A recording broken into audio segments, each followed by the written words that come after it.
Patna high court ने एक महत्वपूर्ण फैसले में कहा है कि जब परिवार के एक सदस्य नौकरी में है तो उस परिवार के दूसरे सदस्य को अनुकंपा पर नौकरी नहीं दी जा सकती है। न्यायमूर्ति डॉक्टर अनिल कुमार उपाध्याय की एकल पीठ ने सोमवार को हरेंद्र कुमार की रिट याचिका पर सुनवाई के बाद ये आदेश दिया है। कोर्ट को बताया गया कि आवेदक के पिता पुलिस विभाग में थे। नौकरी में रहने के दौरान उनकी मृत्यु हो गई। पिता की मृत्यु के बाद अनुकंपा पर सरकारी नौकरी के लिए आवेदक ने विभाग में आवेदन किया। विभाग ने याचिकाकर्ता के आवेदन को इस आधार पर नामंजूर कर दिया कि उसके परिवार के एक सदस्य पहले से सरकारी नौकरी में हैं, इसलिए दूसरे सदस्य को अनुकंपा पर नियुक्त नहीं किया जा सकता है। सरकार के इसी आदेश को याचिकाकर्ता ने हाईकोर्ट में चुनौती दी थी। कोर्ट ने कहा है कि आवेदक ने भी माना है कि उसका एक भाई पहले से सरकारी नौकरी में है। ऐसे में आवेदक को अनुकंपा पर नौकरी नहीं दी जा सकती है।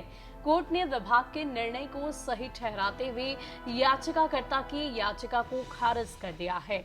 न्यायमूर्ति डॉक्टर अनिल कुमार उपाध्याय की एकल पीठ ने दायर की गई एक अर्जी पर सुनवाई करते हुए ये फैसला दिया। कोर्ट ने कहा कि अनुकंपा पर नौकरी पाना किसी कर्मी के सदस्य का अधिकार नहीं है। यह व्यवस्था केवल इसलिए बनाई गई है कि व्यक्ति की मौत के बाद अचानक परिवार में वित्तीय संकट उत्पन्न नहीं हो।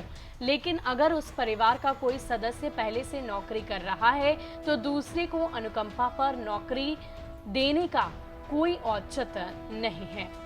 तो हाईकोर्ट का बड़ा फैसला, एक परिजन के सरकारी नौकरी में रहने पर दूसरे को अनुकंपा पर नौकरी नहीं मिलेगी।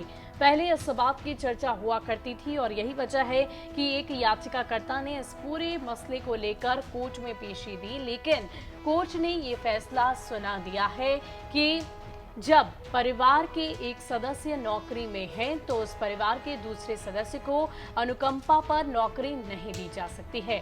न्यायमूर्ति डॉक्टर अनिल कुमार उपाध्याय की एकल पीठ ने इस रिट याचिका पर सुनवाई कर ये बड़ा आदेश दिया है।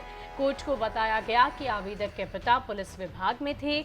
नौकरी में रहने के दौरान उनकी मृत्यु हो गई, लेकिन बावजूद उनके परिवार में उनके बड़े भाई सरकारी नौकरी में थे। इस वजह से दूसरे किसी भी परिवार के सदस्य को अनुकंपा पर नौकरी नहीं मिली और हाईकोर्ट का ये एक महत्वपूर्ण फैसला है। फिलहाल के लिए इतना ही। अगर आपको हमारा ये वीडियो पसंद आया हो तो इसे जरूर शेयर कीजिएगा, हमारे चैनल को जरूर सब्सक्राइब कीजिएगा और अगर आप हमारा ये वीडियो फेसबुक पेज पर देख रहे हैं तो उसे जरूर लाइक कर दीजिएगा।